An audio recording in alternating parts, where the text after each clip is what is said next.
Hey everyone, Retire on Dividends here. Time for another weekly update on my options trading and swing trading journey. Obviously, this past week was pretty rough as far as the stock market is concerned. Pretty bloody red everywhere.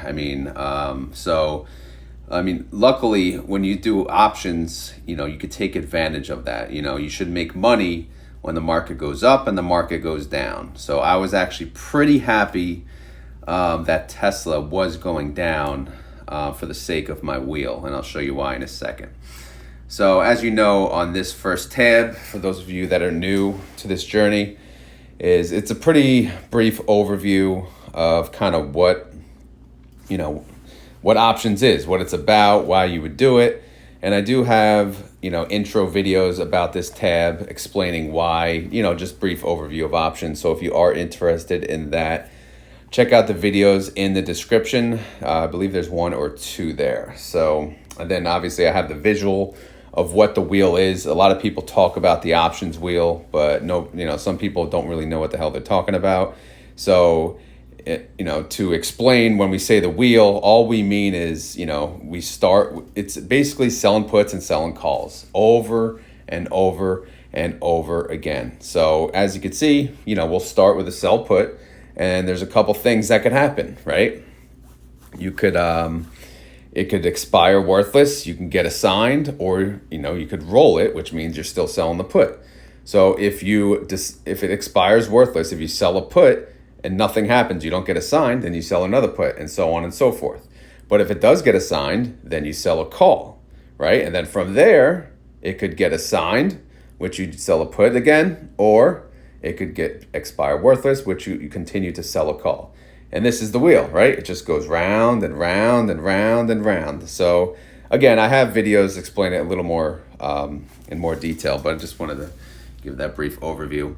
And then, of course, this is the options. This is my, my watch list, even though I don't trade all of them. But for the most part, I am trading tsll and TNA. So on the, so I have a couple columns on here real quick. I'll go in order from left to right. Obviously, ticker, the name of the ticker, the current price, 30-day IV, which is important. That's one of the most important columns here because, you need something with a pretty high IV if you want to get a respectable premium. And then you have price range, which shows you like kind of where it's at versus the 52-week high and low. And then the percentage of, from the low. So right now, like TSLL, for example, it's 32% away from its 52-week low. And it's closer to the low than the high. So, and then, let me get that column. Fluctuation, that shows you like how much it fluctuates during a 52-week basis. So obviously a lot of fluctuation on TSLL, 73% worth, and some of these others are kind of like the same. And then most importantly, bankroll needed. So what the hell does this mean? Like what are you talking about, bankroll needed? So simple formula here. I take C2 times 100 times 10. So what is C2? C2 is the current price of TSLL. Times 100 is one contract, and then times 10 is 10 contracts. So, I don't know. For those of you familiar, you know what I'm talking about. But basically, I don't read charts. I don't try to read charts. I don't speak Greek. I keep options super simple. And I sell puts when I see red, and I sell calls when I get assigned, typically at my, the cost basis or above. But to keep it even more simple, I want to make sure I can afford 10 contracts. So for TSLL, in order to afford 10 contracts at the current price, you would need around $9,300, right? And what that means is, if I sell a put today, right, and I get assigned and it continues to go down, what can I do? Well, I can't really sell calls at my current cost basis because it's continuing to go down. But what I can do is I could sell more puts, which will lower my cost basis. And I could do this, after the one gets assigned, I could do this 9 more times. And then the idea is by the 9th time, typically, again, if you time it out, right, typically a lot of these stocks would recover by then. If not, of course, you're you're in shit's creek at that point. But so you may want enough to afford 20 contracts, but I found 10 so far is actually a pretty good number. But again, don't take it from me. Take it from, do whatever you think is right. But that's why I have bankroll needed. Obviously, TNA, it's a little more expensive. Shows I need around 38,000. I mean, UPro. By the way, these three powerhouses, right? These are all the indexes. I got TNA, that's basically the Russell triple leveraged. TQQQ, basically the NASDAQ triple leveraged. And then UPro, basically the S&P triple leveraged. So all of these powerhouses, because these are index based and they're triple leveraged, which means look at their 30-day IV. I mean, TQQQ, 80%, solid. TNA, 85%, that's the best one. UPro, it's a little lower, 63%, so maybe not as worth it. But still, it's pretty good. And then obviously you have to look at the prices. UPro is $70, so I kind of need $70,000, and I don't have that. TQQQ is $58, so forget that one. So TNA, I barely have enough, but I'm playing TNA a little safe, and I'll show you guys in a second. All these others in between, I'm probably gonna start deleting them because I'm really not. I don't know. Definitely yin. Yin can just go away now. I am not trading yin. They're going bye-bye. And then again, some of these others are debatable. But again, if I don't have the right price point, right chance to do TSLL or TNA or some of these others, then it's good to have other options. So I'll leave them for now. All right, now this is where we do the updates. So I'm sorry for the long intro, but again, I don't know. There's a lot of new people joining the channel. And I do sometimes rush things, and I have to keep in mind that people, they don't know what the hell I'm talking about if I'm just rushing through my trades. So anything in gray, again, I started this journey and making videos way back when in February of this year. And I tracked every single options trade. It's all there. And eventually I will make a recap video of my first wheel. I know I said that, but I will get to it at some point. But for now, let's just see what expired yesterday. What expired on Friday, August 2nd. If you look at the top, row 77, row 78, there's two puts, okay? They both had a strike price. One had a $10 strike price and one had a $9 strike price, okay? So when you sell a put, typically it's a bullish play. You want the stock to end up above the strike price that you choose. So at the time I sold the put, TSLL was at 1074 and 1045. As you can see, stock at execution price, right? So what did TSLL close at? So if we go down here, TSLL closed at $9.37. So if we go back to the puts, okay, 937, that's above row 78's $9 strike. So that essentially would expire worthless. I'd get my, $900 back. However, the $10 strike, that is going to get assigned. So we'll scroll over and show you that, at the end here, I have action. So that's basically what happened. I got assigned 100 shares. I had to purchase the 100 shares at $10, okay? Even though the stock is at $9.37, I committed to buying it at $10. So I now own 100 more shares of TSLL at $10, which is okay. And that's actually fine because if I go to this tab here, kind of jumping ahead, I now have 200 shares because as you know from last week, I got assigned 100 shares at 11. So that's fine. Now my cost basis is at 1050. I'll take it. Believe me, I wanted to get assigned. I've been wanting some shares of TSLL so I can sell calls if needed. And then obviously the put, I have a note expired worthless. All that means is that $900 in collateral, I get that back, okay? And then I can sell puts again with that cash. All right, so the other one was a put from last week. That expires this coming Friday, August 9th. That has a $9 strike, so we'll see how that one plays out as well. Now this is this week's trades. So I did a bunch of trades, even though I was traveling for work, busy as week. So, you saw from wheel 2 on the top, I did have TSLL 100 shares at $11. That was it though. But at the time, look at what TSLL was at. It was at $11.93. So what I do, I sold a call at a $12 strike. And I was going to do it at 11. I should have freaking done it, but I didn't. Damn it. I will now. I'm going to start doing that. But either way, I sold it at 12 in case, it went up, and then obviously I can collect some capital appreciation.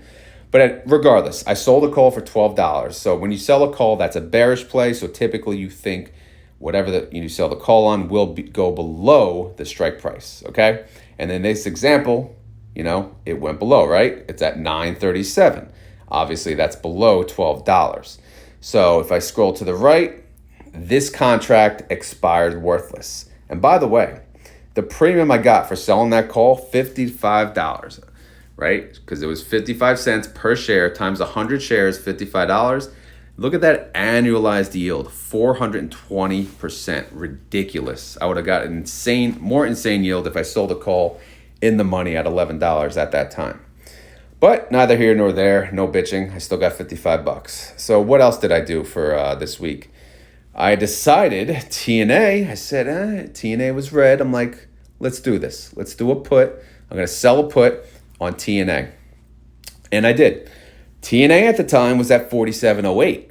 So I sold the put and went 2 weeks out. Expires next Friday, August 9th. And I chose a $42 strike, 10.79% out of the money. I got 82 cents per share, or $82, and that yielded me approximately 64%. So how is that looking? Well, not good. Scroll down here. Look at that. TNA is at $38.77. So obviously, I am in the money. I could be assigned by next Friday if TNA still stays below the $42 strike price.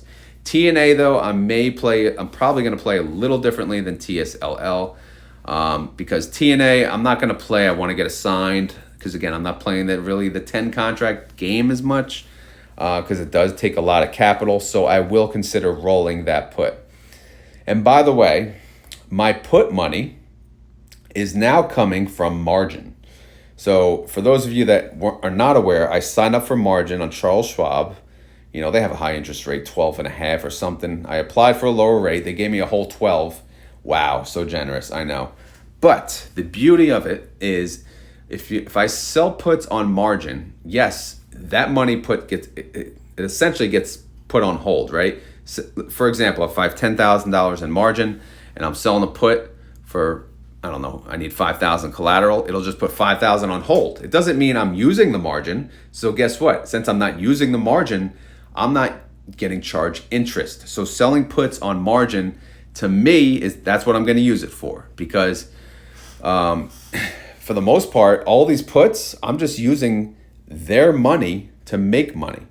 Yes, if I get assigned, then I'll be using their money, which means the interest will start accruing, which is fine. But guess what I'll do? I'll sell all my calls just at the strike price. I don't give a damn what the current stock price is. I'm going to sell it at the current price. That way, it's more than likely to be called away. And the sooner it does, the better, because less interest charged for me.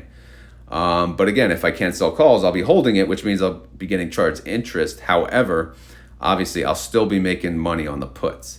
So for TNA, I'm not looking to get assigned because I don't want them to charge interest, $4,200 worth of interest on that. So I will roll it. Rolling it means that the put, I will push back the expiration date, and I'll try to, I don't know, I may or may not change the strike price. We'll see. But anyway, that's what I'm doing with TNA. TSLL, what else did I do? Well, I did 3 more puts. So TSLL, as you can see last week, it went from, well, the week before, what was it, at 1074, and then I got down here, it went to like 1085, and then down to under the mid $9 range, which is crazy. So anyway, I'll go through the first put. I sold a put for $10 strike. At the time, it was 7.83% out of the money. I got 40 cents per share, or $40. Yields on an annualized basis, 146%. Sold another put, 850 strike, same expiration date as the other, 8/9. That one was 12% out of the money, made 23 cents per share, not as much, $23 though, but that yielded 141%, still pretty damn good, right? Now, last but not least, I did another put when did I do this? I think Friday, maybe Friday. I don't know. Yeah, August 2nd. Oh, I did two puts on Friday. So I sold another put on Friday, $8. That gave me 35 cents per share or $35. That yielded me 114% on an annualized basis. So I got a lot going on, a lot of puts, no more calls, but I do have 200 shares of tsll to play with, which is pretty damn good. So I'm ready. I'm ready to play either direction. I did add the 52-week chart, as you can see. So see what tsll kind of looks like, and then you can see kind of what TNA looks like. And if I scroll over here, you can see the final income for the month of July in premium. I made about $425, got $40 in distribution from tsll, and for the month of August so far, I made $58. All right, so wheel one, as you know, that was closed out. But for those of you that are new, the first wheel, basically, I say my wheel is closed out. It's after the last the last share gets called away. So I used up to 9 contracts the last wheel. So I had 900 shares of tsll. They all got called away. I did make capital appreciation of $450, and then premium income was $2,481. So first wheel, I made $2,931. Easy money, baby. Fun money too. I had a lot of fun doing that. So I'm doing it all over. And guess what? Last week I got assigned 100 shares at $11. This week I got assigned 100 shares at $10. Good. I'm happy. And so my average cost basis in blue here, see, $10.50. It's at the top as well, obviously. So, and then I could show you now my put party. So this is the kind of the recap of what I just explained. So all my puts now, I'm going to try to, there you go. I'm going to get all my puts below my cost basis. My cost basis now is $10.50 for the 200 shares. And since tsll is at about $9.30, I could sell calls technically at $10.50. Probably not a lot of good premium on that, so I may have to wait. So while I wait, I'm gonna have a big ass put party. And what I'm gonna do is I'm gonna sell puts below my cost basis, $8.50. You see, $9, even $10, and then I have another put on 8/16, $8. If tsll continues to go down and I continue to get assigned all of these shares, I will continue to sell puts all of the way down. Again, my hope is that tsll would recover at some point. Hopefully once I have like 500 shares or so at least. I would like to, because that's about half the contracts that I planned on using. But we'll see. Again, I can't time it right. But in the beginning, yes, I do want to get assigned. I do want shares. And I will sell puts to lower my cost basis happily. But it's when I start having like, oh, okay, I got assigned 800 shares and I'm like, oh, damn, I'm running out of money here. So you got to think of it that way. So hopefully that makes sense. So yeah, the put party's in full motion. I got 4 pending puts and I own 200 shares. All right. Now, the fun part, the income. So income-wise, how much did I make last week? I made $235. I used approximately $8,043 in capital. And again, I'm using basically the pending cash that you put on hold for, the puts. I didn't really use it, right? It's not my money. Now it's margin money, which is even more beautiful. Because the cash I had, I needed for these puts, I already put that to work. Unfortunately, I used it before this gigantic market correction. I got screwed on that aspect. But I was able to put that, I gave that to YieldMax, I gave that to Defiance, Roundhill, etc. So that money's getting worked.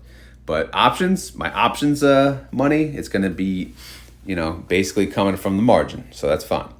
So for the week, I yielded 2.92%, right? So, obviously from prior weeks, my premium income was not that good. Last week, I had a pretty damn good week, which is odd because I was on the go. I had to travel to Maryland this week, so it was really hard for me to get any trades in. Luckily, we had a bunch of breaks, but yeah, fun stuff. Now, last tab here, retire on options. All this is a hypothetical, right? So if I go to this options tab, what you see, I always talk about what is it annualized, right? So I have all these, from day one, what am I annualizing? What is my annualized, return on investment? I know it seems ridiculous, but these are the numbers, right? And we can talk about the calculation, but the calculation is what it is. It's basically how much I made in a short period of time versus how much I put up. So my average annualized yield on doing options is 237%. Sure, is that ridiculous? Absolutely, but it's true. That's what it is. So now if I go here and I use that rate, right, 237%, if I want to make $200,000 in annualized income, how much do I need? I need $84,091. That's the low capital number at the top. Of course, understanding it's ridiculous. All right, let's just say my realistic rate of return will be around 79%, which means I cut it in a third, okay? It's a third of what it would be. That means the high capital would be $252,000. So if I had $252,000, I can make $200K a year on options. Is that true? I'm showing it is. I'm showing easily I could do that. So if I ever get to the point where I have that much in my account, can I make $200K? Hell yeah, bring it on. So retiring on options, of course it's a freaking option, but I'm going to retire on both. It's going to be half and half. It's going to be some dividends, distributions, whatever you want to call it, and options. So we'll get there soon enough. But anyway, so that's the update on options trading. Hope it helped you out. Now let's get to swing trading. Swing trading, it's not as fun lately, and I should have taken a little break while I could. So for those of you new to the channel, I have my little kind of watch list for swing trades. They're all double and triple leverage funds, and the reason I do that is I buy them on the dip, I sell them when they recover. Simple as that. So when they go down, when any of these go down 5% or more, I buy approximately $500 worth, all right? And then I average down until I need to. And then when it recovers, I sell out. So where am I at? Well, nothing on TSLT. I'm going to scroll through here. So SOXL, I'm currently, I own a crap load of shares because the market's getting destroyed. My first purchase was $57. As recent as Friday, I've been averaging down. I had to buy $28. My cost basis is $45. So clearly not working out for me on SOXL. Could be a bag holder soon. So I have about $3,672 outstanding in SOXL. As it continues to stay red, I will continue to buy 10 shares a day. But the danger is I run out of money, of course. So that's where I stand on SOXL. Let me scroll through these others, see what else I'm trading with, and we'll update you there. All right, so AMZZ, that's one I'm in. So I thought I was getting a discount. I jumped in at $30 when it was dipping, and it never stopped dipping. So here I am. Of course, Amazon, after I think earnings just got destroyed, I started buying at 30, and then look, as late as Friday, $19. My average cost basis is $27, and they're at $19. Not good. So I have about $3,695 invested in AMZZ. Urax, that's a Defiance double leverage one on uranium. I thought I had a discount there as well. Again, sometimes you can get caught in these. This is the risk with these funds. So I started buying at $16 and I bought even as low as $11 on Friday. This one, my average cost basis is 14 versus the 11 current cost. Current investment, I do have $3,055 put into this fund as well. Last but not least, another techie fund, of course, not doing well. Buy price, look at that. Oh my God, $96. Friday, $66 freaking dollars. So my average cost basis is $86. So I got a lot of work to do lowering my cost basis on this one and a bunch of others. But the problem is cash on hand, right? So I'm using 4 funds, which is against my rule of 3. So I got a little greedy, and here I am getting caught. So I have $3,000 in TECL. So here's where I'm at.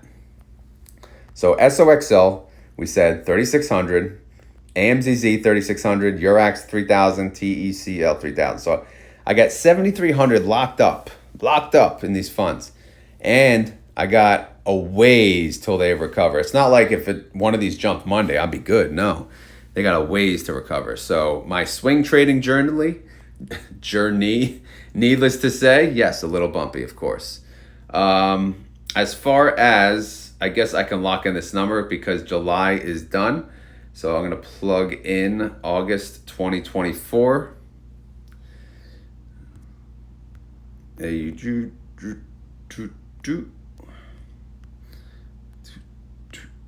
By the way, if any of you guys are swing trading as well, let me know how it's going for you. All right, so let me do this. So I'm going to type in 410.64.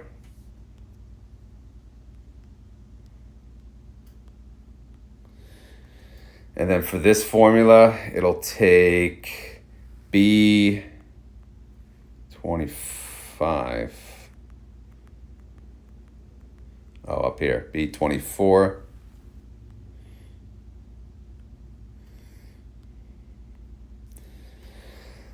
Minus sum of everything above, which is it'll be B29.